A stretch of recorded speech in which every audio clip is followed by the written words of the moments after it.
So, welcome, guys. It's my first MMA fighter interview, and I'm joined with the talented, undefeated prospect, Colby Thicknesse. And we're going to just talk all things MMA related and his upcoming fight against 7-3 Michael Manu. So, Colby, how you going? Going very well, very well. Camp sort of started a couple of weeks ago now, but pretty much at the 8 week point now, so it's going good so far. So, just talk to me about Michael Manu as an opponent. How do you feel? Like, what do you think his strengths are? And just as an overall fighter, what are your thoughts on Michael Manu as an opponent? I think he's a very good fighter, to be honest. He's probably up there with the best in the division, sort of thing. His last fight was pretty impressive against Emrahan. He's very good. He's got like a nice, good frame for his style, being a striker, a southpaw in the bantamweight division. He's got good takedowns, good takedown defense. He's got good scrambles. His ability to work off his back and play off his guard is impressive as well. So he's pretty sort of well versed everywhere, and he's experienced 10 pro fights, seven more than I've had. So I'm excited for this fight. Yeah, absolutely. And yeah, just that Emrahan fight, just to I mean, that's some mental toughness to deal with a bloke like that. I mean, obviously you know quite well about Emrahan.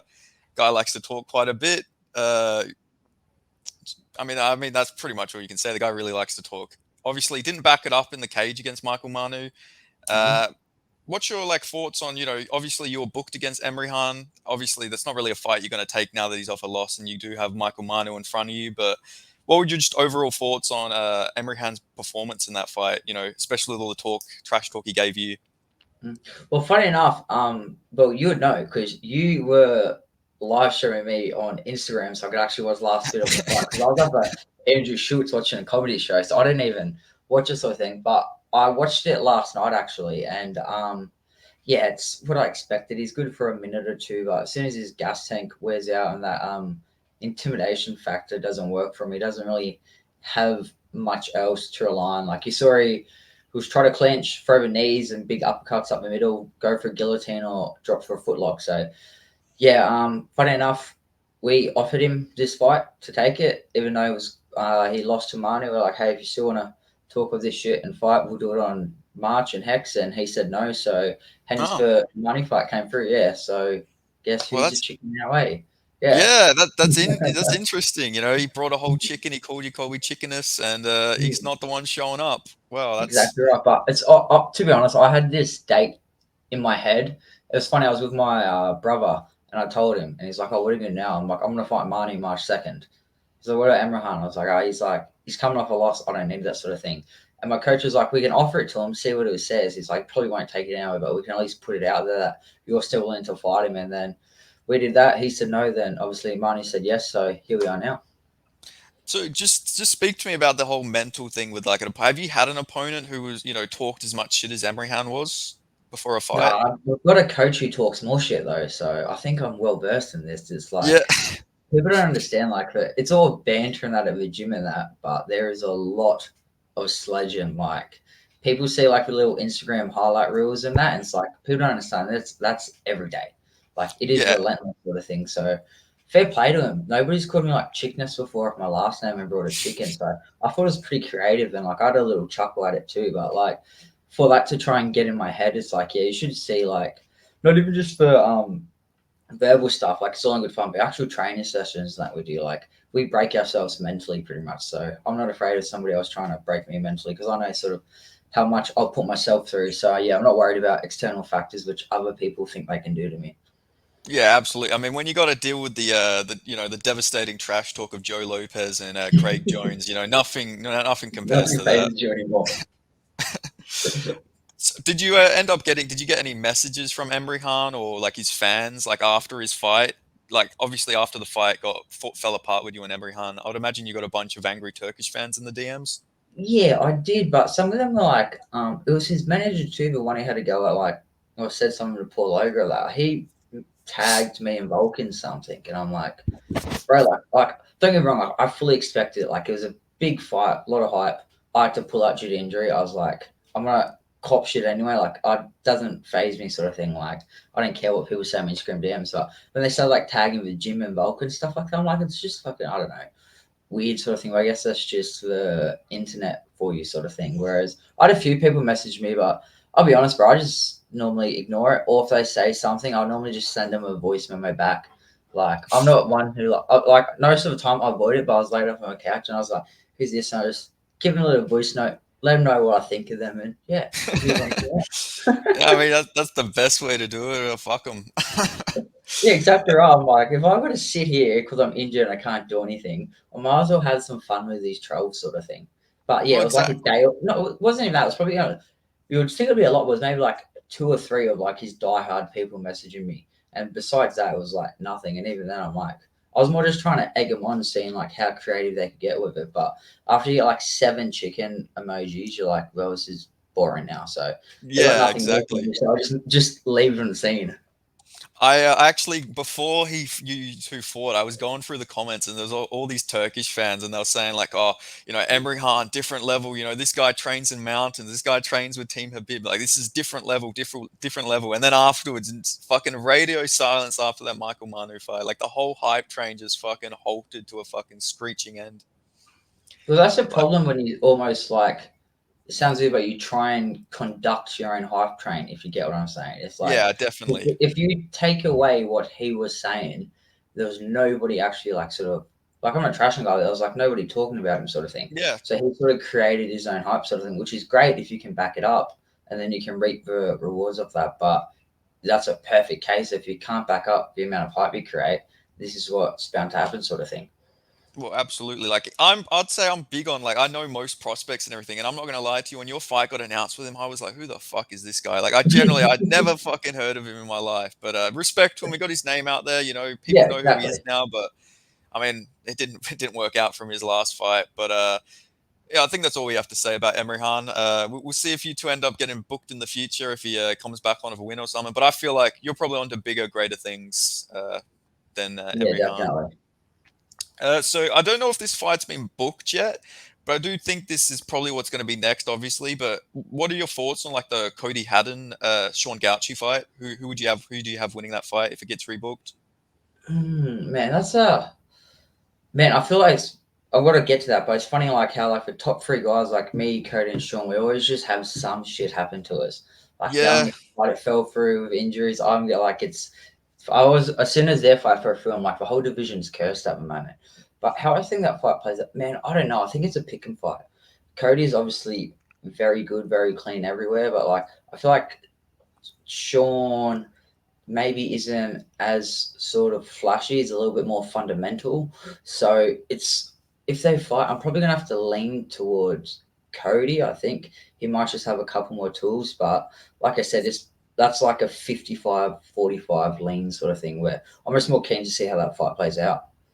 absolutely. And a lot of people might know this, but you do have a twin brother. But is there any chance that it was like long lost triplets? Because you and Cody Haddon, you do look sort of similar Mate, it to. was funny. When was it? It was when Cody had one of his amateur fights. I forget one of the boys was fighting on the Eternal card as well, and someone was there and they took a photo and sent it to like a freestyle group chat. And like, what's Colby doing weighing in for a fight? Because like even back then we looked like that similar sort of thing. It's crazy. Obviously now you got the shoot box star with the nice grey hair, blonde Nice hair. No, it's platinum. grey. Yeah, platinum. I like it. What was the thought process behind the new look? Well, I'm fairly impulsive, and I had a dream. And then I woke up, and one of the ladies at the gym, Tara's hairdresser, and I'm like, I had an impulse in my dream that I had like platinum white hair. Can you do it for me? And she's like, sure, we'll do it today. And I just went bang and did it. And that's all it took. So it was a dream. It's a sign. It came to you in a dream. Fuck. Yeah. I And I'm love like, it. I'm gonna do it now. I mean, fuck it. Why not, mate? Why not? I love it. Yeah. Have you? White patty pimlet, like the hair. I'm just going to get a white bowl cut and just keep it like that. Yeah, hey, it worked out for Paddy. He built a whole hype train just because he had a bowl cut. So maybe you can build up a bit of fame. Australian Paddy Pimlet, except Mate, with striking if it goes defense. viral and gets clicks, that's the new currency these days. That's all you need. Yeah, exactly. You just need someone to stand out. I've seen some weird hype train start just because there was one guy, and it's because he slammed some guy through the cage. Everyone just knew who he was because of a viral moment. It's just about getting out there with some little moment. Yeah, it's crazy. Yeah, we get Paddy doing his flying triangle, his bowl cut, front up. He actually, fair play to him, in cage wars, he had like a lot of like, highlight moments. I don't know if throwing up is one you want to sort of be known for. Like Yeah, yeah, that's pretty. that's. Yeah, I'm not. I Yeah, thought he was like dying because it was literally like red as well. Like it was fucking gross. I think he had I chocolate milk heard. or I something. won't say from who, but I think that was at his featherweight fight, and that he did 10 kilos in the bath to make that weight. Yeah, I think I Like, heard that as well. yeah, so like you're cutting 10 kilos of water, like, yeah, and then obviously I think he said he went back and ate like Ferrero shares or Nutella or some shit like that. So obviously after fighting 25 minutes, just gonna. I thought it was bleeding or something at first when I Yeah, yeah, first saw it. It was like that's that what I thought it red and was. brown sort of thing. I was like, that is filthy. Fucking like yeah, I thought I was witnessing like the fucking first death or something because he's literally it's like he's like vomiting up his guts or something. It was fucking gross. That was. I'm someone who like I'm very meticulous with like the rehydration and stuff like that. So as soon as I like start getting a little bit of indigestion or burping, I'm like, I ain't eating for an hour. I want this to settle. So I couldn't imagine like how he felt if he threw up after the fight, like how he even felt in the fight, sort of thing. Yeah, exactly. He would have been nauseous, definitely. No, it's filthy. Especially like when you look at the guy, like he used to fight at bantamweight. Now he's like he looks massive for a lightweight. Like it is fucking just crazy looking at Paddy Pimblett's frame. Like he looked so much bigger than Tony Ferguson in their fight. I think was it? I think he said he got up to like back up to like 180 or 185 or something like that, like something Is big that for a fight sort of thing. healthy Paddy or is that like Paddy Piglet when when he puts on all the No, weight? that's cage weight, Paddy. Shit! Whoa! Yeah. Fucking hell! Well, you saw that thing he was copping flack for him just in during the holidays. It looked like it was like 200 pounds again.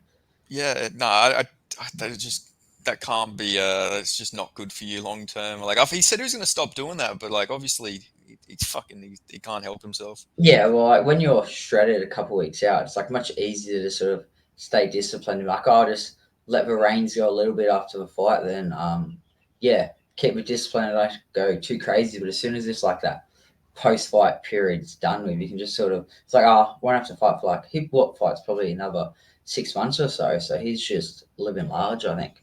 Yeah, Yeah, literally living large. yeah, literally living large.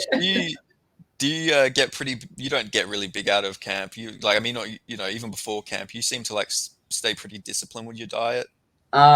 Yes and no. But yes is when I'm uninjured and I just train full time, which is funny enough, not very often because I always seem to get injured. Yeah, Nah, but in all seriousness, no, like when I'm in training, even if I'm not in fight camp, I normally don't really let myself get above like the 70, 71 kilo mark because I'm someone I don't believe you need to be like I'm fairly tall and I've got like a long frame for the division sort of thing, and I've got a decent amount of muscle in my frame sort of thing percentage wise. So I don't need to get any bigger than that. So I much prefer to sit a little bit lower, not have to cut as much during camp. But there was times when was it? I think it was 2021, and I ended up first bad injury. I ended up like break my back. I had like fractures either side of it sort of thing. So I didn't train for like 3 months or something. Bro, I ballooned up to like close to 80 kilos sort of thing. So shit, like I can't even I imagine can that. I can get big. That's the thing. But obviously, when you're training, that is hard because like some of like when was it, what's today Thursday? So say training week this week was Monday was 5 hours, Tuesday was 4 hours, yesterday was 5 hours, today will be 3 hours, tomorrow's three. So it's like there's a lot of hours training sort of thing. So you're burning a lot of calories. So when I'm training, it's pretty hard for me to even keep on the weight sort of thing. So I normally have to eat a fair bit in camp and that to try and keep weight on because I think that's sort of where the injuries came from before. Because for my last fight in May, it was I think we were about 7 weeks out, and I was around like I think 67 kilos, like low 67, which is pretty much like my fight week weight. And I was at 7 weeks out, and I kept that weight all camp. So I think that's why my sort of body got beat up because I was just a little bit too light, not enough sort of fat and that on my frame to support all the training and that sort of thing. And obviously being skinny, so when your ribs and that can protrude that little bit more, there's no cushion. So that's pretty much what happened. It was just a factor of like all the camps and everything and that keeping You're below just weight, too and then disciplined. just the little bad knee just got me and then fucked my ribs up. Fuck it, you're just too disciplined. You're too light, too far out. Too disciplined before the fight. Yeah, well, it's it is what it is. Like I definitely do think it's a better thing because I've seen people like I'd never want to be that miserable guy who just worry like you know how they call it like a fat camp. Yeah, I was about to say, yeah, with the whole fight, you're not focusing on your opponent, you're focusing on making the scales. Yeah, like because I work with Geordie on that, so I weigh myself like once a week, just my weekly like check-in sort of thing. And because I'm very sort of in tune with my body and that sort of thing, I can almost wake up, look at myself in a mirror, guess my weight, walk on a scale, and be like within like 200 grams of what it is, sort of thing. Because I've done it so many times now, so it's very crazy for me. I get mates like they want to weigh themselves morning, before training, after training, like not necessarily for like the right reasons, like rehydrating and stuff like that. It's like I wake up at say 70, it's like, oh, I lost 2 kilos in training, I can eat more now, sort of thing. Whereas I'm just more like stay consistently with what they tell me to do and then just do them weekly check-ins, adjust stuff, that sort of thing. Yeah, absolutely. I wanted to also ask you something about Volk's up and coming opponent, Ilia Topuria. Have you noticed that Ilia Topuria has that he's 15-0 and that he's the UFC world champion in his Instagram bio? I also noticed he's got a lot more followers than he used to have. Yeah, he's actually changed that. He's already beaten Volk and that he's already the UFC champion in his bio. Yeah, I think yeah, he's what is he like 27, 28? Yeah, no, I think he was born 96. Yeah, so he's 3 years older than me. So he'll be I'm 20. Yeah, so he'll be 28 this year, sort of thing. So I think he's just like that young, confident, hungry guy. But I think it's just so hard. Like I don't feel for him because I don't really like how he carries on. But like the trash talking like the nicest guy in the sport. Like how do you expect it to go, sort of thing? Like unless I Yeah, think what he's doing is he's just like playing into the heel role, sort of thing. Whereas like I'm obviously like imagine you're trying to fight Bulk, you're not going to be nicer than him and win people over that way. And he doesn't really talk and big note himself too much about his ability. So he's more just, I think, just talking shit, trying to sell and sort of give eyes on him for being that heel. But it's probably not the guy you want to do it to as Volko. So yeah, I can't wait for the what's it 17th here, 18th over there, or vice versa. Yeah, I think it's yeah, gonna be. yes. I'm very excited for that fight. Yeah, I'm pumped.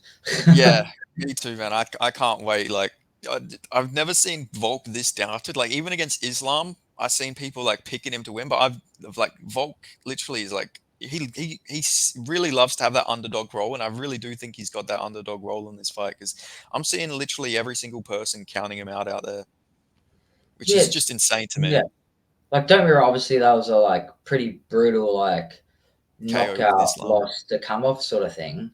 But like over the big scheme of things, that's like the first time he's ever been properly concussed or anything like that, sort of thing, in fights and that sort of thing. So I think people are reading a little bit too much into it. And plus, like the team we've got with like Chris Jaffrey, Mick Baines, like South Coast Help, like we've got because obviously them boys they used to do all the footy boys, so they've got like top of the line concussion specialists. So like they made sure I know because I went through this process myself with concussions. Like you got to dot the T's, cross and do everything correctly, sort of thing. Because like there's sessions where you'll do something and you get like one little symptom. It's like oh you can't train, wait 24 hours, do it again, sort of thing. So it's very sort of meticulous the way you got to come back for it. So I think people think he like sort of got concussed and just got back into like they must think he's got back into like harder sparring straight away to take his Yeah, fight because like I don't people in the know probably understand the actual protocols, but like I said, casuals and that I don't think they have any idea. They think they get knocked out and they're in the gym sparring the next day, sort of thing.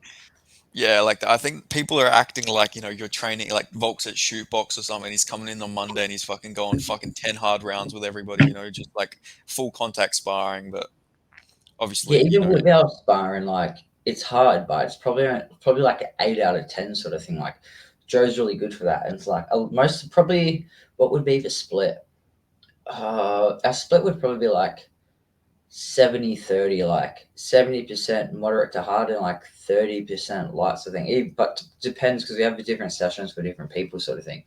But say somebody like me, I'm doing more light sparring rounds in a week than I'm doing hard sparring rounds, sort of thing. Only reason it changes because Volko's in camp, so we spar twice, like a Saturday, Monday.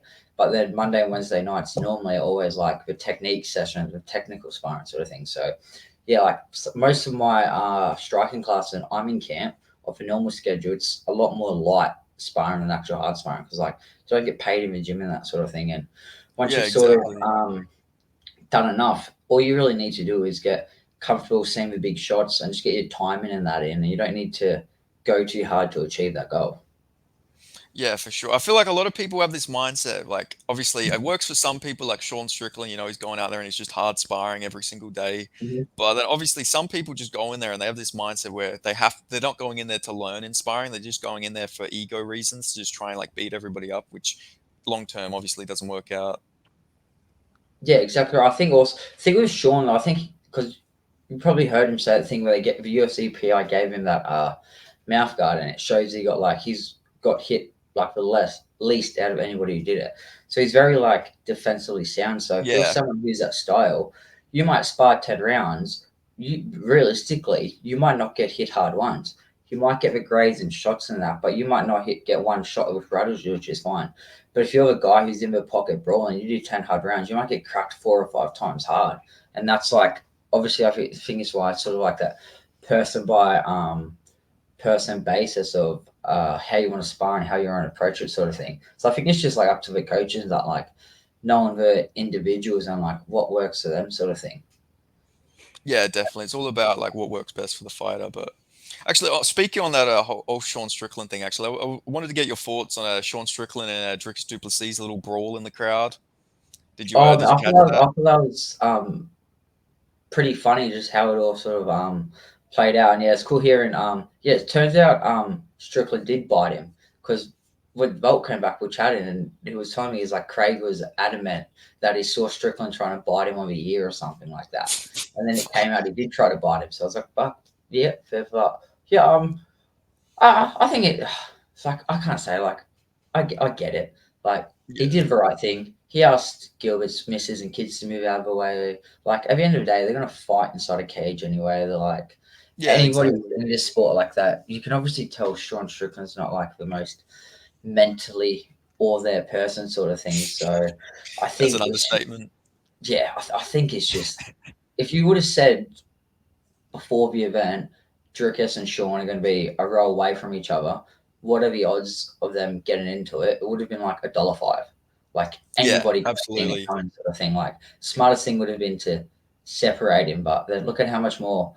Even though Dana said it was his mistake, like, look how much more hype it even added to the event and everything like that. Like it was that fight there was more was it the main event for that fight? Yeah, it was. That fight there was talked more about than like a Colby and Leon fight, which is Yeah, crazy. And absolutely. it was a 10-second fight in the crowd sort of thing. So I don't know. I think UFC knows what they're doing with stuff like that.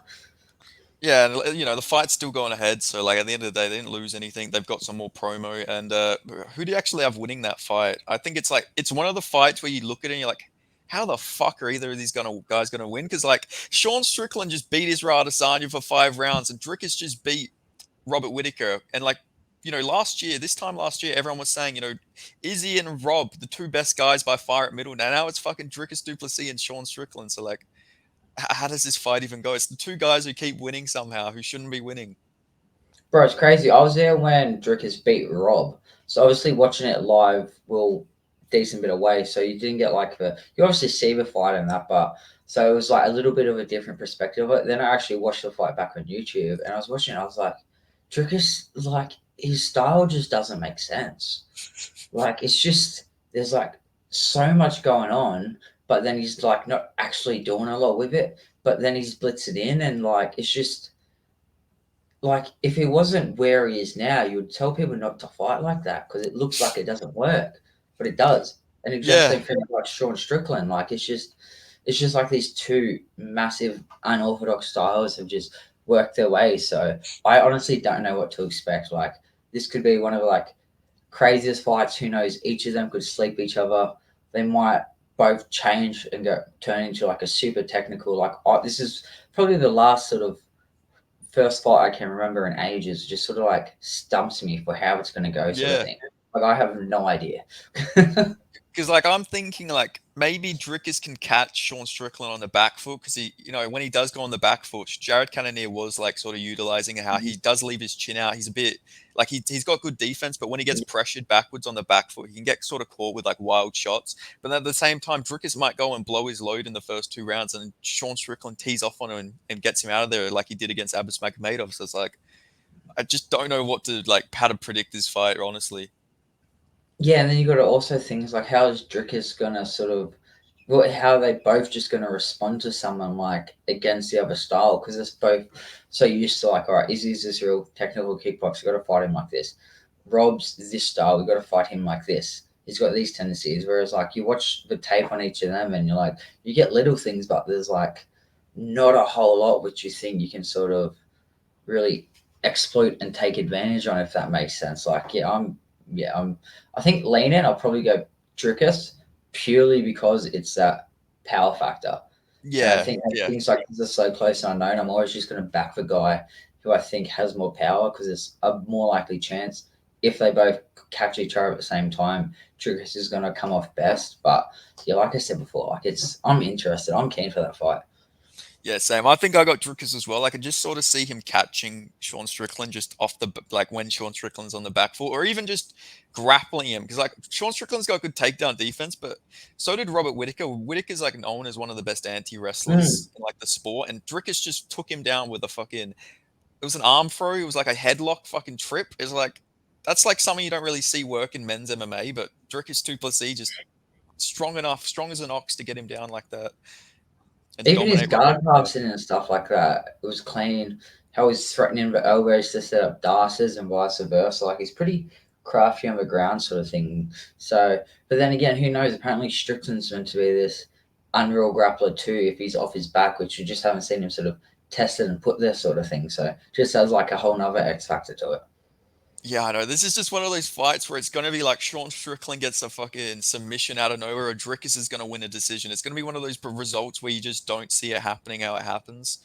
Yeah, Like, yeah, exactly. Right. That's the only thing you can bet on, is that you're probably not gonna predict what's going to happen correctly, sort of thing. Fuck, it's probably going to be like a majority draw or something. That yeah, would it'll make be something weird.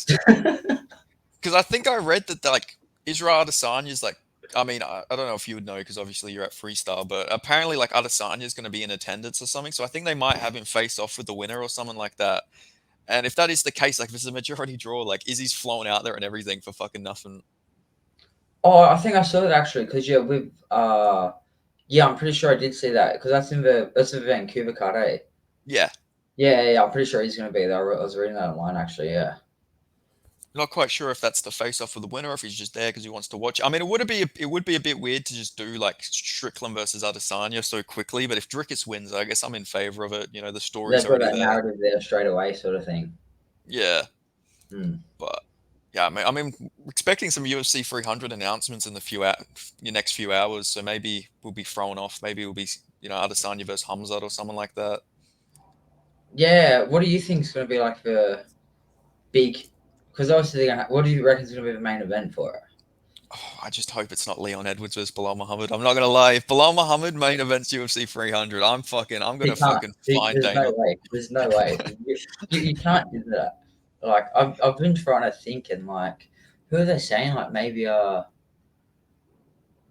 wonder if Alex Pereira's gonna, like. It's so hard to try and or get somebody back, but obviously Connor's not back till June, so I don't know. I feel like it could be like a Alex Pereira, someone Tom I Aspinall. Who reckon knows? Hill. I reckon Jamal Hill versus Alex Pereira. I don't know what Jamal Hill's turnaround time is, but I reckon that makes the most sense. Probably Hmm. Pereira versus Jamal Hill. But if they do Aspinall, I love Alex Pereira, but Tom Aspinall will fuck him up, man. Like Oh, at this so do I point, think. Yeah, yeah, it's at hard to this tell because point, they're too speaking strong. like cryptic, where he's like doing all these Instagram stories and stuff like that. So yeah, the whole situation's weird, because then you got Aspinall as an interim, but he won't get to fight until the John winner of Jones. Jones and Stipe is announced, sort of thing. So that's another sort of weird dynamic at the moment. Unless they do Tom Aspinall versus Cyril Gahn, where Cyril Gahn is like, if he gets another title shot, it's just not deserved at this point, like over one win. Can they do that Like, though? Can you win an interim and have to defend the interim belt? yeah, yeah, you can defend the interim. I Who's think the Big yeah? Big Nog did that. Henan Barrow did that as well. He actually defended his interim belt like 3 times, like more times than Dominic Cruz defended his belt at the Okay. time. I wonder if they actually get pay per view points for that. Because if Yeah, they I'm don't, pretty sure they it's do. a smart move. Yeah. Well, I was going to say they probably should have, if they were champ. But UFC is like, no, your interim champ doesn't count. Yeah, they give him like a Headline quarter. 300, whereas we don't give you pay per view points. But yeah, I reckon if if Alex Bahia if they do Tom Aspinall, that's just doesn't make He's any not a sense at this point. Like he's just jab won the double light leg. heavyweight belt. Yeah, jab double leg on his back. I think it's over in like a couple of minutes. Not even. Yeah, like even could just KO him on the feet. Like Alex Bahia is very powerful, but like he's 103 kilos. Like Tom Aspinall is just a big athletic guy for the heavyweight division. He's so quick. I honestly reckon Tom Aspinall has a speed advantage over Alex Bahia. Like Yeah, maybe I'm just definitely, definitely. like I might be just seeing it because it's him versus light heavyweights and middleweights, but Bahia does look like pretty slow, and Tom Aspinall's just freakishly like fast. Like I do think he would have speed advantage, power advantage, takedown advantage, grappling advantage, experience advantage, youth advantage. Like it's just like one of the biggest mismatches you could make between champions, in my opinion. Yeah, yeah. So, man, the way you're talking, it sounds like we're going to get a Bilal Muhammad main event. Oh fuck, man! I if that happens, like only way I'd be happy with it, Bilal Muhammad getting the main event is if it's like him versus like Francis Ngannou. I'm not gonna lie. Like, no offense to Bilal Muhammad, but I would rather watch fucking flies fuck than watch Bilal Muhammad main event UFC 300. Like, all respect to the bloke, but come on. Like, we watched Leon Edwards versus Bilal Muhammad on a fight night and nobody gave a fuck about it. Nobody's going to care about it if it's a UFC 300 main event. That is a very yeah. It's I can't, I'm just trying to think who else could they put because like they've got to have something like good sort of up their sleeve though. I'm just because then they had that thing with like I feel like somebody might have to come back to make it sort of Well, this the is yeah. honestly, and this is what I did hear. I did hear that they were trying to do GSP versus Nick Diaz too, but I don't think GSP wants to come back. Like they were trying to bring back Brock Lesnar as well they wanted him to do Tom Aspinall versus Brock Lesnar, but I don't think Lesnar agreed. They offered Ronda Rousey like a bunch of money to come back, but she didn't agree. Like they're trying to bring somebody big back. Yeah, which makes sense because it's like 100 was massive, 200 was massive. Because at the rate it's going, obviously we won't know until the actual card gets announced. Like 299 looks like the premium card sort of thing, Absolutely. stacked up against 300 sort of thing, which is, yeah, crazy. Like I can't think like the only fight. It's not like a massive fight, but it's a fun fight. A fight I want to see for 300 would be like Justin Gaethje versus Max Holloway, and they could say it's for the BMF title defense. That whole BMF. Like they could make it 5 rounds. Say he's like Justin Gaethje. Dana White will go, he's defending his BMF title against the number fucking 5 ranked featherweight. He does that little hype promo thing he'll do. Like Justin Gaethje versus Max Holloway is just a great fight to do, but I don't think that's happening. I think Gaethje's probably going to fight Islam next. Yeah, that's what I was gonna say. I was gonna say, even though it's a great fight, I don't think it's like for fans of a sport, but I think for 300 they want to get like that casual audience in sort of thing. It's like diehards like Gaethje versus Holloway. It's like sign us up sort of thing. But for like that casual crossover, they're like, oh, who are these two guys? Oh, Holloway's guy lost the bulk 3 times, and Gaethje's got Subjoy Oliveira and Khabib. So it's that sort Yeah. of dynamic there sort of thing where I don't think it really has that like I said for 300 need an X factor, or maybe they're just stacking 299 and they're expecting 300 just to sell massively off a Based on name the like name. UFC 300. Yeah. Yeah, exactly right. I was so surprised that they didn't do Conor versus Chandler because it's literally right there to do. Like, I don't think people would have complained, but I guess they did want to add some title fights, and obviously you can't have like McGregor main event over some title fights. So that's probably the logistics behind that. Yeah, because then they're gonna have to give pay-per-views to all the champs, and McGregor's obviously if he's on it doing most of the work to actually sell the pay-per-views. Who knows? Like, because this whole McGregor Chandler international fight week could just be a fucking rouse. Because now the USADA thing's gone, they've got the new doping agency. Like, I don't think there's anything actually stopping them from putting him and Chandler on 300. Yeah, exactly. And Because even they've if it pulled the was, curtain out on it. and I'm pretty sure he's already passed his I think he's been in the pool long enough anyway for 300. So Yeah, yeah, yeah, I thought that's when yeah, he came back at that certain time, sort of thing. yeah. So it's like, man, I don't even fucking know. I don't even Imagine if, know at this as we're point. doing this, they've already announced it, and we just got it completely wrong. All right, you Yeah, never know. we go. It's like Bilal Muhammad is main eventing. Like Leon Edwards injured. Bilal Muhammad versus George St. Pierre is main eventing UFC 300. Like something Colby fucking weird Covington like back that. up. Colby Covington is fighting Paulo Costa at UFC 300. Robert Whitaker out or something weird like that will come out. Usman versus Jared Cannonier. It's fucking co-main event. Someone weird like that will come out. Just things that make no sense. Like Usman's finally getting that fight against the light heavyweight champion. We have Kamaru Usman versus Alex Bahia for the light heavyweight championship. Like it'll be something fucking weird. Well, you saw that stuff with Chimaev. It looked like he did pretty bad runs. So I wonder if they're gonna try and get him on it against someone, or I if was he's more gonna wait. I was thinking that they were gonna do like Israel versus Hamza up for 300, but I did see Tim Simpson put out like a screenshot of like Yeah, someone and made a they're fake news laughing. thing. Yeah, Yeah.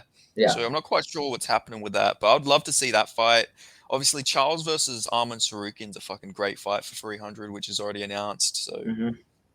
like, Was that on the I screen? I don't. thought that was 299 for. Oh, okay, No, that's no, just it's mad. that's 300, and then Benoit Saint Denis versus Dustin's for 299, which is such a That's weird that's fight, right. by the That's way. what I was thinking of. That's another banging fight.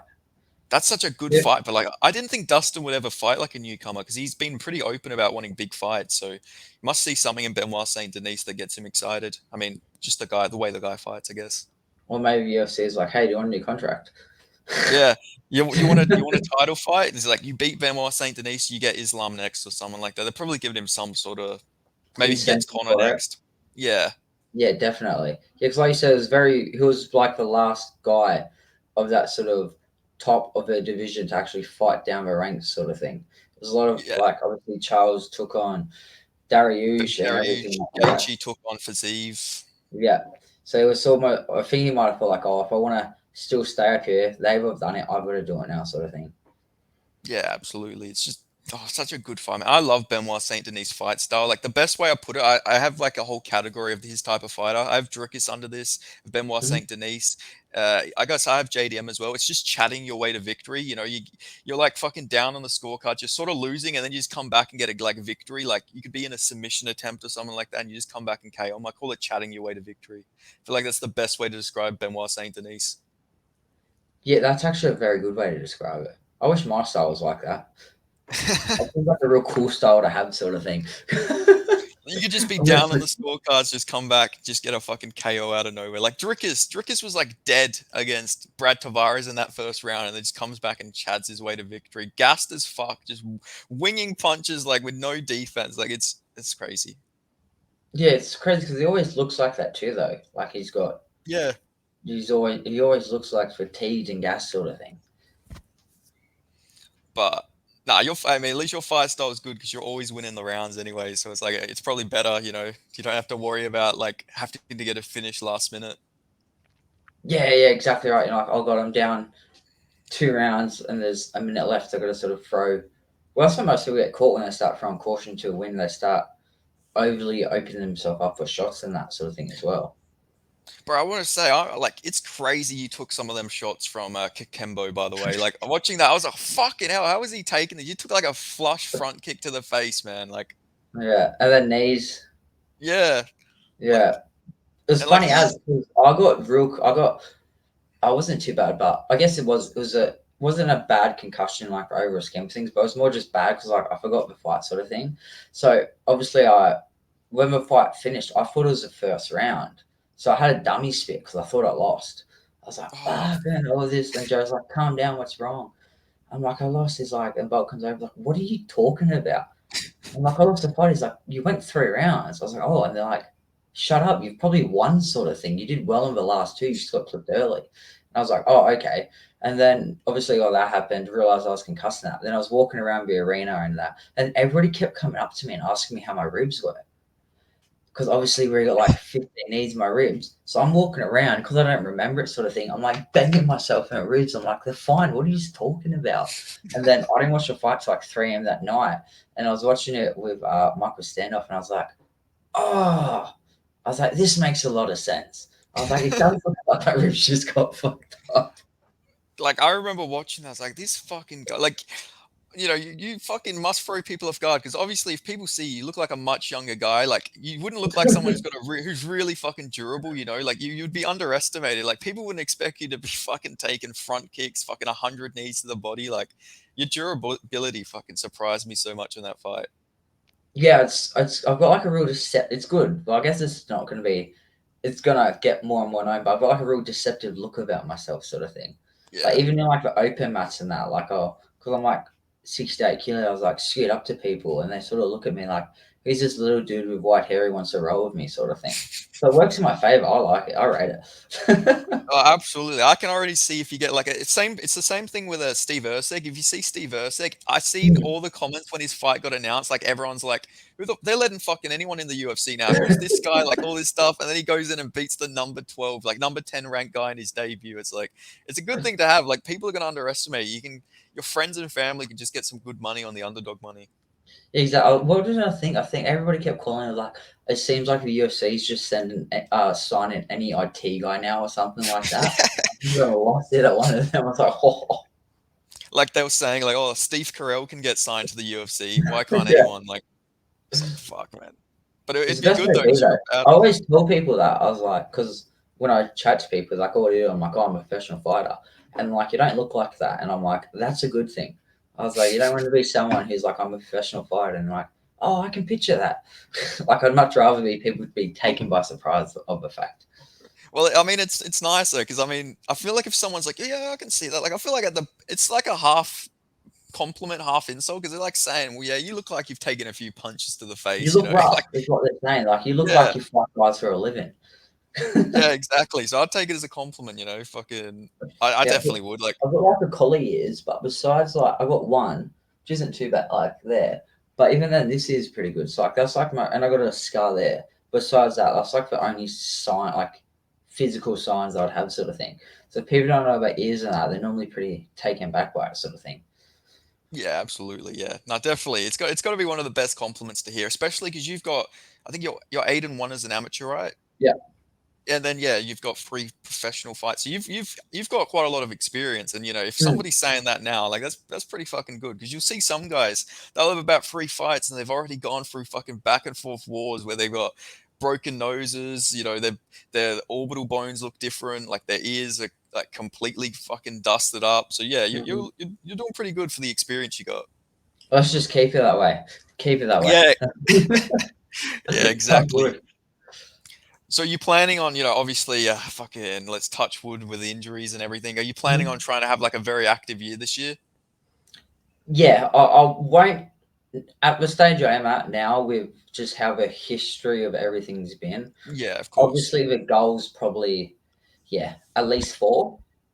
But at this stage, I'm not actively thinking like, oh, do this in March, do this and do this. And it's more like, all right, March 2nd, is it? It's funny, we actually got a joke at the gym now. It's like the goal isn't to get Colby to the fight. The goal is just to get him to tomorrow. And that's pretty much what we're doing.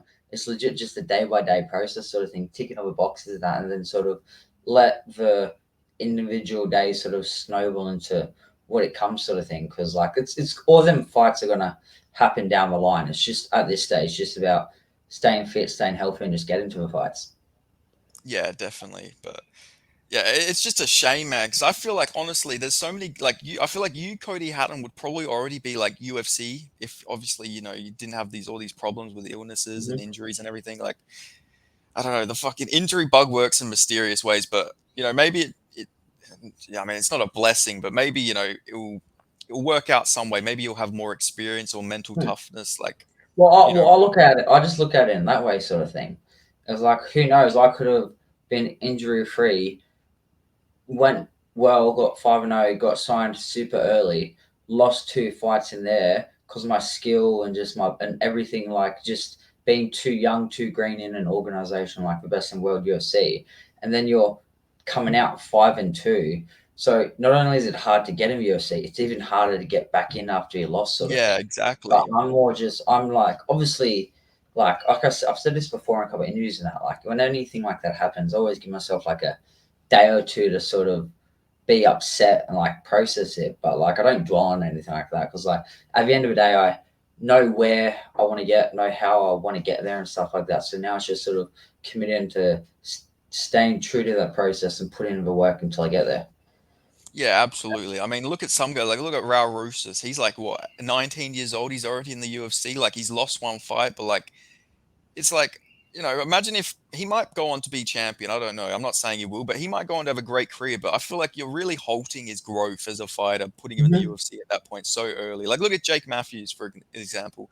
He was in the UFC at 19. Imagine how much better Jake Matthews would have been if he got to like grow outside the UFC, work on his skill and everything. I feel like you just throw him right in the deep end, and some people sink, some people swim. But yeah, Yeah, it's like people always say, like, oh, that John Jones, youngest champion ever. It's like, yeah, for that one John Jones being the exception to rule. Look how many guys tried to follow his footsteps and got to the UFC, but they were too early and they end up getting cut. But then think about all the guys you don't see who did take, even on regional shows, took the risky fights and they had that talent, they had that prospect, but they just tried to push it too early and they sort of shot themselves in the foot that way, sort of thing. So I think it's all about sort of knowing just knowing within yourself like where you're at technically, physically, mentally, and making sure when you get to the league you want to be at, you're at the correct level, sort of thing. Because you might be physically there, but if you're mentally not there, doesn't matter if your record's there and you look the part. If you're going to crumble under that pressure because you haven't felt that sort of pressure and experience and done them being in international fights before, it's going to just shake you completely, sort of thing. absolutely. I mean, look at one of your teammates, Justin Van Hidden. He's taken all the tough fights on the regional scene and everything like that. Now, he had a few losses early in his career, but now he's put everything together and he's really on the verge of the UFC and everything. Like he did all them tough fights that people didn't want to take, and now he's winning. He's looking fucking amazing doing it and everything. Yeah, exactly right. Because I think, yeah, once you get like, there's very few easy fights once you get to the higher level of the regional scenes, especially here in like Australia and New Zealand. But once you get to the UFC, there's no such thing as an easy fight. So if you're someone who's, yeah, you've just been rushed there too early, sort of thing, I think, yeah, it's when you see the guys get exposed, sort of thing. Yeah, absolutely. Like, yeah, you just see a lot of these signings. Either there's guys who get to the UFC too early, or they get to the UFC not fighting anyone who's real. Like you'll see a lot of can crushers get to the UFC, and then once they go past the first 2 minutes of the fight, they just get sort of broken against the fence or something like that. Like with you and a lot of Australian fighters in general, you're all taking the hard fights. Like Kakembo is like a genuine, really good prospect, and you went out there and fought him. Like you fought some really good fighters, and then you'll see Mm. some guy who's I've seen people on Dana White Contender Series who have never beat anyone with a winning record, and they Yeah. go in there and they get absolutely smashed. Like, what's the point of building up a record if you're not actually fighting real guys? Yeah, I think that's the thing is like, if people want to, if their only goal is to get to UFC, you can do something like that. And knowing, like, oh, I've made it to UFC, I sort of, this is as far as I wanted to go with it. But if you want to be one of the top of a division or touch that belt at sometimes, you can't have that mindset. Like, getting there is just the first step. Then you've got to Yeah, get in the top 30. Then you get top 20. Then you get top 10. And then even that difference of a top 10 to the top three to a one and two, pardon me, in your divisions, there's so many more levels you've got to get to, sort of thing. Whereas I think people who do that sort of process, they're like, as long as I can get in, say a UFC fighter, that's sort of end goal for them, sort of thing. yeah, absolutely. Yeah, you'll see a lot of people, and they call them like Instagram fighters. People who just want to get to the UFC so they can post it on Instagram, post it on social Mm. media, and use that to build like a bigger brand. But they're not actually doing it to achieve championship level potential or anything like that. They're just doing it to say they're a UFC fighter. But I can tell with like fighters like you and like other guys on the scene who wants to actually go in there and try and be a world champion and stuff like that. Yeah, it's just a different mindset completely of how you approach it, sort of thing. And yeah, I guess like you said, you can see them in guys, sort of thing, and they're the guys on the come up that you do want to cross paths with and fight because that's the sort of caliber you're going to be fighting in the UFC most of the time, sort of thing.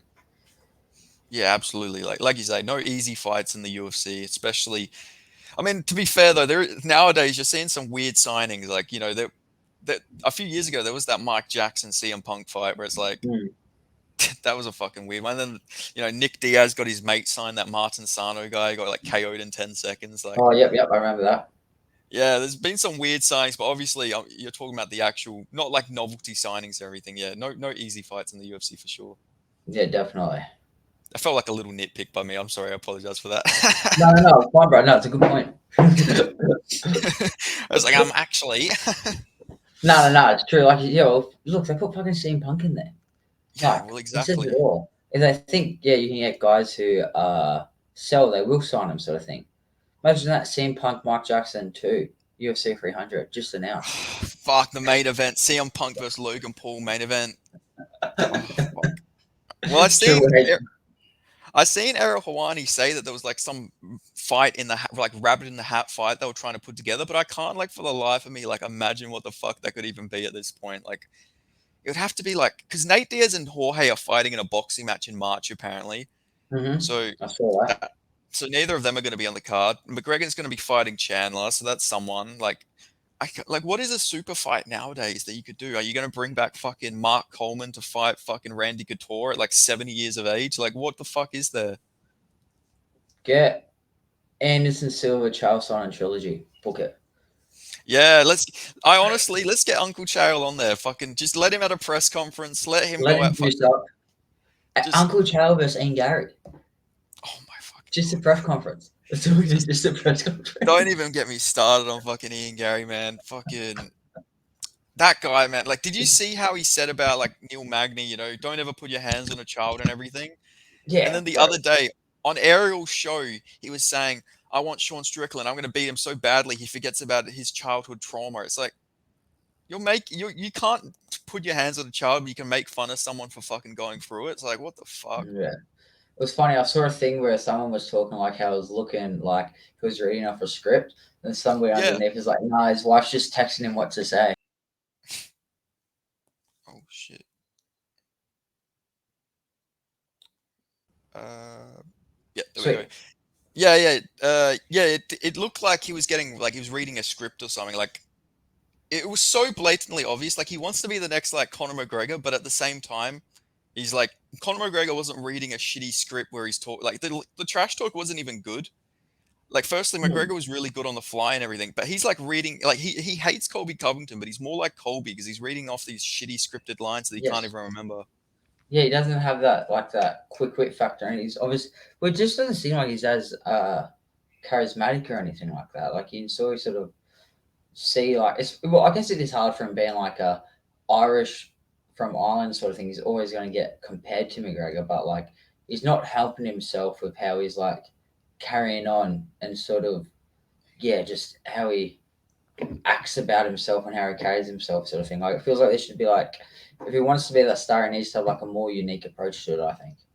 Absolutely, like he's just playing like a copycat sort of character. Like, obviously, I'm not from Ireland, so I wouldn't know how they talk. But like him saying like "shut the fuck up" and all this stuff, like it seems like he's just copying McGregor lines. But I don't know, maybe they just talk like that in Dublin. I'm not quite sure, but it does seem like he is just copying everything Connor does. Like, he even I mean said, you know, as a great Irishman once said, "We didn't come to take part, we came to take over." It's like, come on, man, like you could have thought of something better than that.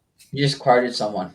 Yeah, like he said, but the thing is, I don't know if he's being ironic, if he's like trolling, because like he said that he's like the only people who are better talkers than me are Connor and Chael. It's like you'd get out trash talked by Paulo Costa probably. Like like generally, there's like so many fighters who would out trash talk Ian Gary. I feel like even Colby who makes up lines, I feel like he would get Ian Gary pretty badly.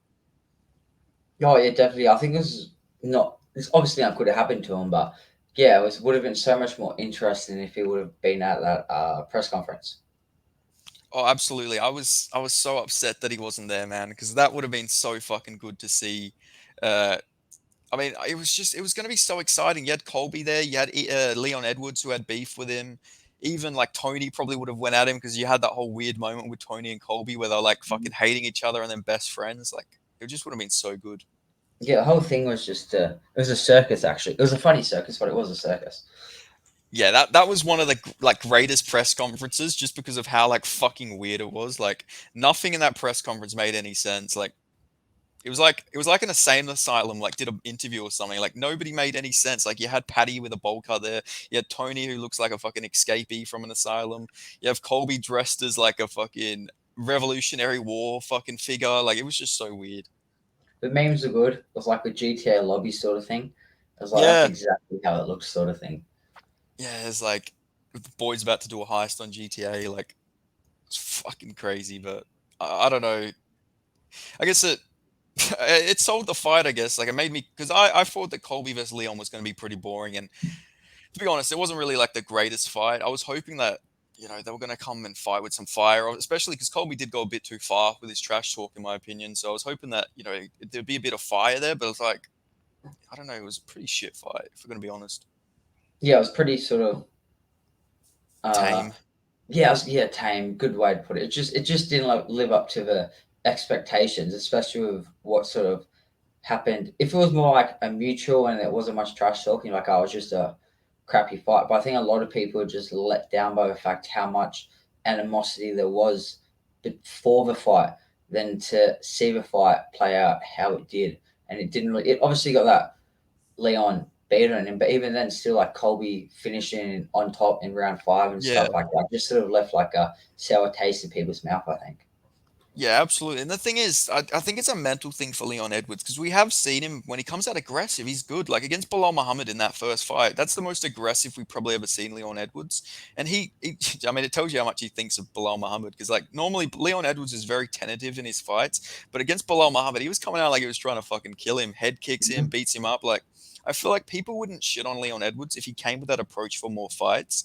But I feel like we just see him fight like a very tentative fight. Like he doesn't come out to hurt people. He just sort of comes out to win, which, at the end of the day, it works for him. But, like, I don't know. I feel like he could really go out there and get so many finishes if he really tried. Yeah, yeah, especially because he's such like that cerebral striker. Like, he can create and find his opportunities and everything like that. Yeah, absolutely. Like, I mean, not many people know this, but he has like a 12-second KO in the UFC Hmm. against an opponent. Like, how did he go from that to like just, being a 48-47 merchant? Like every fight's normally a 48-47, but hey, he's winning fights at the end of the day and he's a champion. So He's got just the got to belt. respect. Yeah, fair play to him. Yeah, exactly. Not any man can go in there and get a belt, especially the way he won the belt as well. Fucking one of the greatest comebacks of all time for sure. Gosh, yeah, that was iconic, that moment. I remember watching it. I was like, "Fuck, come on, Usman," because I'm a big Usman fan. So I was like, "Fuck, come Mhm. on, Usman." And then just next minute, he's dead on the floor. I was like, "Fuck, man!" Like, I miss Usman as champion though. I feel like a lot of people are appreciating Kamara a lot Him more now? since. Yeah, Yes. yeah. Yeah, yeah, because yeah, when it was up there, he was obviously wasn't getting trashed on, but he just wasn't getting his. But it's like everybody, when they're there, they don't get their dues, and as soon as they're gone, everybody can actually like look back and appreciate what they did for it. Exactly, and I feel like a lot of people did that for Volk, but luckily he was still champion when it happened. Like, I don't think a lot of people love Volk. Like, Volk's one of the most loved fighters now, but there was a period of time where every post, like, I remember Volk put a like nice family photo up, and somebody comments, "That's Max Holloway's family now." Like, it's like, fuck off, man. Like, there's some fucking dickheads out there. You said it perfectly. There are Yeah. some knobs in this fan base. Like I remember that. Like I was like fucking defending Volk every day on Twitter because like he had such a fucking large hate group. And then after that Ortega fight, everyone realized like, damn, this guy's really fucking good. Like this guy's a fucking savage. Yeah, that Ortega fight was definitely like his coming out party sort of thing. Yeah, absolutely. And then obviously beats up the Korean zombie. Then finally, shuts up all the Max Holloway fans, goes out there and absolutely fucking destroys Max. Like, yeah. And I think he's gonna come back. I think he's gonna come back and he's gonna get a win against Ilya, but Ilya obviously very dangerous. Yeah, definitely. But yeah, I think yeah, Volk's just going to sort of show why he's the best featherweight to do it, sort of thing. Yeah, absolutely. And I feel like there is like obviously there's a lot of holes I do see in Ilya's game, but at the same time he's very powerful and everything. But I don't know. The way he's talking, I feel like he's setting himself up for failure. I feel like the fact that Ilya's like convincing himself that it's going to be so easy, I feel like I could just see him like wilting a little bit just because he's going to go in there with his mindset. He's going to go in there and KO Volk in the first. If he doesn't do that, he's going to be fucking so fatigued probably. He's going to be so broken like when he realizes it's not as easy as he thinks it will be. Yeah, yeah, I think yeah. Well, I'm not going to get into the game plan or anything like Yeah, that, but obviously, yeah. yeah, yeah, no, but yeah, no, I do think yeah, it's like as soon as things, it's like mate, as soon as very easy to watch tape on somebody and think you know what you can do, but when that person's in front of you, things change very quickly, and yeah, I think yeah, Ilya's in for I think it's going to be a long, rough night for him. Yeah, I definitely see that. Especially if Folk's an underdog, I reckon I'm fucking putting some. I'm not a betting man, but if Folk's an underdog, I'm putting some money on it. Like Have Volk's you an odds out for underdog is that yet? dangerous. What's that? Sorry. Have you odds out for that fight yet? I'm not quite sure. I can check. Uh, oh, the Dana White's gone live. Wait, let me see what it is. Oh, he's already gone off. What did he come out with? Live reactions, UFC 300.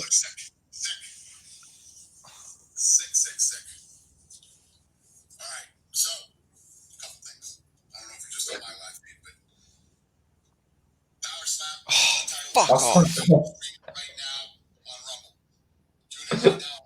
Fuck off, man.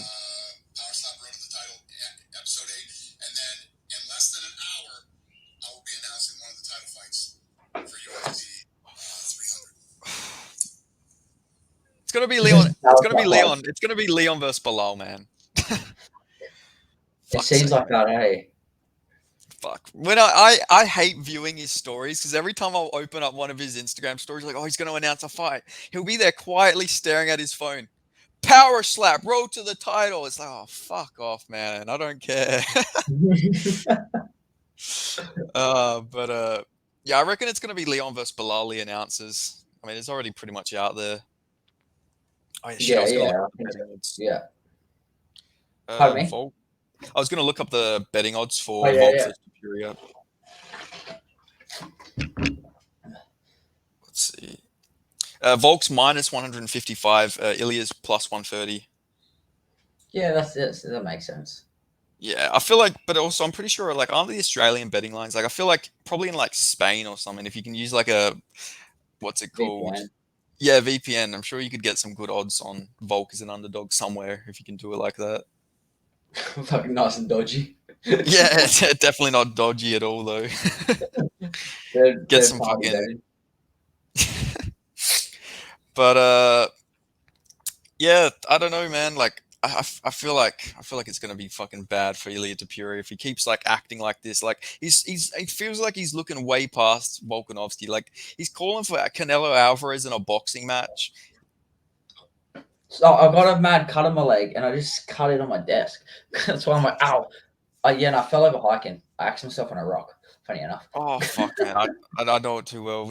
I bet there's some nice because you're like Wollongong, right? You're in Wollongong, right? Wollongong, yeah. Yeah, I bet there's some real nice like hiking up there, like country town. Oh, bro, yeah. Most Sundays, especially out of camp, I'll sort of go up or down a mountain sort of thing and just see what's around it, find a waterfall or something like that. I love it. Yeah, no, I love hiking, man. Like, the thing is, I live in like the fucking, urban part of fucking Perth, but I sometimes I'll venture out to the rural areas and shit and go hike again and everything. Because yeah, hiking's just fucking such an amazing experience. Like, it's so beautiful, especially in the mornings and everything when there's not really too many dickheads out.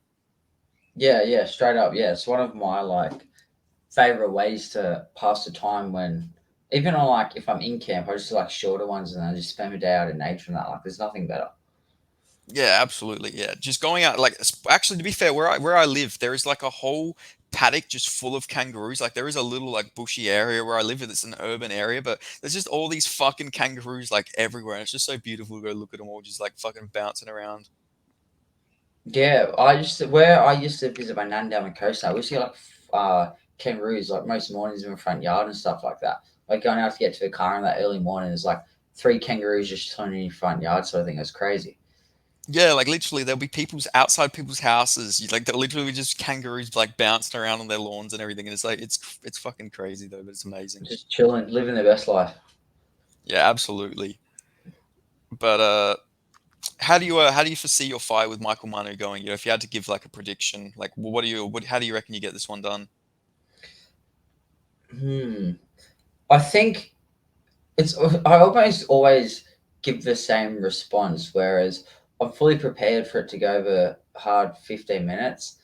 But I think I have the advantage of a lot of my last fights have been camps have been based against southpaws, and I'm very comfortable against southpaws. I've got a lot of, especially that's the one thing about injuries. I've been out of action once I fight. It'll be 13 months. So you can watch as many of my last fights as you want. I'm very good at evolving. Like I'm not the same fighter I am month to month. So if you're trying to judge me off what I am 13 months ago, yeah, it's not gonna. So I predict a finish. I think I'm gonna go out there and I'm gonna create holes, or if he leaves holes for me, I'm gonna find them. I'm gonna expose them. I'm gonna capitalize on the mistakes. I'm gonna force mistakes. So I'm very confident going in this one. So I'm predicting the finish. Absolutely, yeah. And I can't wait to see it, man. I've watched a few of Manu's fights, and he's a very fun fighter. And obviously yourself, you're a very fun fighter. So I expect some like fireworks on this card for sure. Yeah, yeah. Varese got hopefully got a couple of teammates who should be fingers crossed getting fights lined up. So hopefully they can get some fights in our suit. So it should be a overall it should be a fantastic hex card. I'm looking forward to. Yeah, Hex is fucking killing it, man. Like I won't normally pay for pay-per-views and stuff like that, but I've paid for the last like 3 or 4 Hex cards. Like, just looking at the talent that are on some of these cards is like you got Abdallah Baeta on this card as well versus Harry Webb, which is just a crazy fight as well. Like, I can't wait to see that one. Obviously, I'm pretty sure Cody Haddon versus Sean Gauchi would be on this card. Like, just some real future UFC level talent I see on this card. Yeah, it's a stacked card. This one, yeah, it should be good card to start the year off, sort of thing. Yeah, absolutely. Do you have a prediction for Harry Webb versus Abdallah Baeta? Um, I think it's hard to go against Abdallah purely because his experience is. I know he's gone up a division, but still his frame and everything, like he's a very awkward guy. It's hard to see anybody really sort of outstrike him on the feet, sort of thing. So maybe if Harry can mix it up and get some wrestling in there, but yeah, I wouldn't be surprised if Harry wins, but I'm definitely gonna back Abdallah just purely because they've seen him tested a lot more, sort of thing. Yeah, absolutely. You do have to put the experience in there. But also with Harry Webb, I think 7-0 as an amateur, so he does have quite a lot of Mhm. amateur experience too. But Yeah. yeah, that's just a crazy fight though. Like, I love it, but I hate it at the same time because I feel like Abdallah doesn't need to take this fight at this point. Like, I feel like the Khan Offley fight, if he could get that, or even if he could fight like some other like regional international talent or something like that, I feel like he would already be in the UFC. But I love the fight, but I hate that one of them has to lose. Yeah, it's always hard when you have two sort of up and coming good prospects who are both on for big things, and it's always good because you get to see the fight, but then like it sort of sets them back a couple of steps, sort of thing. Yeah, absolutely. But I guess, if they lose, it's not like the end of the day. It's to a good talent. Like Abdallah is like he's got to be one of the hardest guys to prepare for. Like a 6 foot Mhm. three. I mean, his reach is all over the place. I've seen it as low. Eternal had his reach at like 68 inches, which I think is absolute bullshit. And then Mhm. I've seen it as high as 80 inches. So I don't know. Unless his reach is just like expanding as he gets older, I'm going to imagine it's like 78 inches or something like that. Something decent, yeah, for sure. Yeah, definitely not 68 because he's No. tall and he's got some fucking long ass arms on him. For sure, yeah, he's lanky as for that division.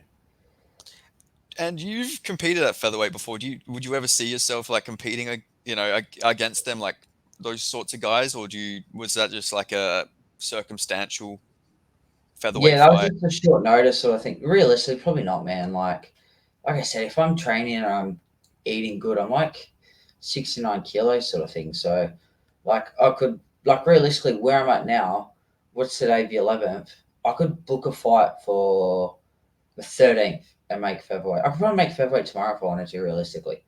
Yeah. So yeah, Like it's not like if I bulked up and put the size in that, so maybe down the line sort of thing, because I'm only 24. But right now, like I don't struggle to make bandweight or anything like that. So especially because I want to get into the big leagues as a bantamweight, so I think it's just best to take all my fights as a bantamweight. yeah, absolutely. And flyweight's just completely off the table, right? Yeah, Yeah, yeah, yeah, definitely. yeah, Yeah, I'd yeah, die. I'd die. I yeah, probably wouldn't yeah. die, but I'd die trying to fight and make flyweight at the same time.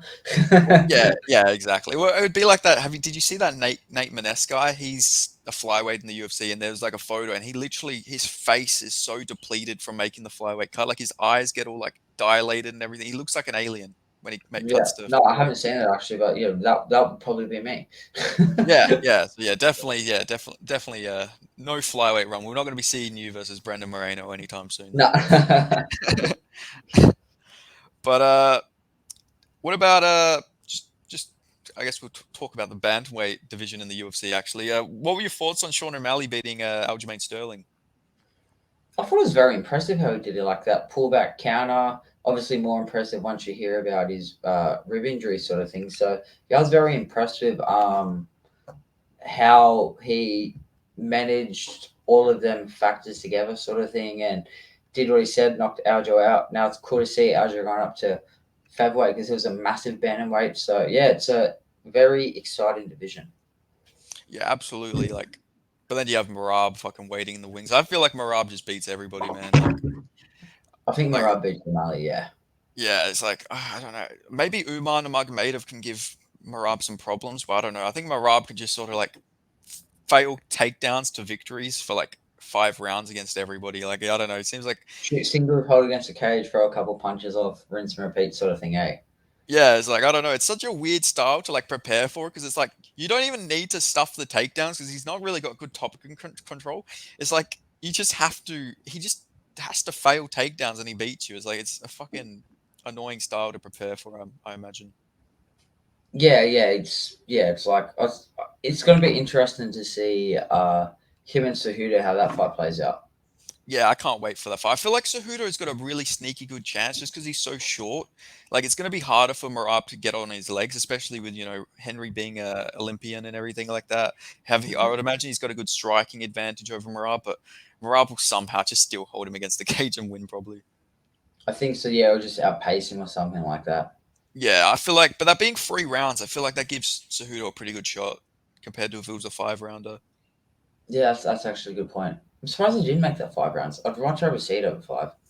I think Marab was trying to get it as a 5 rounder, but I think Henry Cejudo didn't want it as 5 rounds. Yeah, I feel like Marab's the type of guy who would only fight fives if he could. Yeah, no, he'd probably fight 10 rounds if he could. I don't know, just No he'd probably time in get so many. it.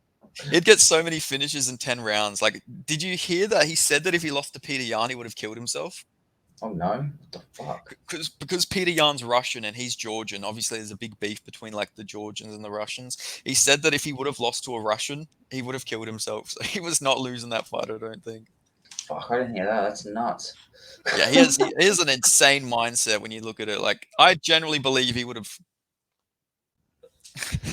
All right, we have him back. The man's back. Colby's back. And Imagine I if guess, he.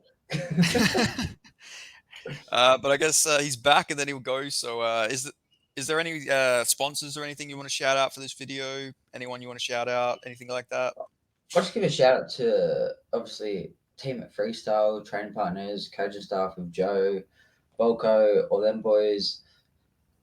Sponsors, we've got PRP Group, we've got TrainAid, Elite Subs, CMBT Nutrition, Geordie, Fight Dietitian. They're like all the ones that most of them guys have been with me since day one. So it's always appreciated when you get people believing in you early on from a journey sort of thing. Yeah, absolutely. Actually, on that, do you remember the first time I ever messaged you? I Probably messaged not, you. to be honest. Nah, I messaged you in about 2019 after Volk won the belt because he shared a thing of Fuck you yeah. on his story, Oh, and the top Sure dog. yeah, and I messaged you and I said I seen that you train with Volk. I'm rooting for you or something like that. I didn't even watch any of your fights before, but I seen you with Volk's training partner, so I just threw you a message. It would have been about 2019, 2020. I'm gonna have to scroll through our message and find that. Mate, look at us now though. Yeah, exactly. Here we are On the interviewing. road. First interview Yeah. ever on the Fucking road to love the it. UFC. Yeah, nah, fucking awesome, man. Nah, I appreciate you being my first interview though. I really do appreciate it. And yeah, this No, is all good, fucking brother. honestly a really good interview. No, I'm happy that you have me on, and I hope you've got a good eye and knack for the sport and everything like this. So I think if you continue to pursue this, you'll get some pretty good guests and good chats out of people with this. Yeah, absolutely. I appreciate that, man. Yeah. I mean, I hope I did pretty well for my first interview. I feel like I may have went over all over the place a little bit with some of the questions, but Hey, it's outside more of that, genuine that way. It's better than being yeah. just Ian Gary and reading off a script, brother. Yeah, exactly. Well, I didn't even write any notes for this. This was all just off the top of my head. Like, I don't know. I feel like it's more organic that way. I feel like if I was just writing notes, it'd feel very robotic. I feel like it's better to keep it as like a natural sort of conversation. Yeah, no, definitely, I agree.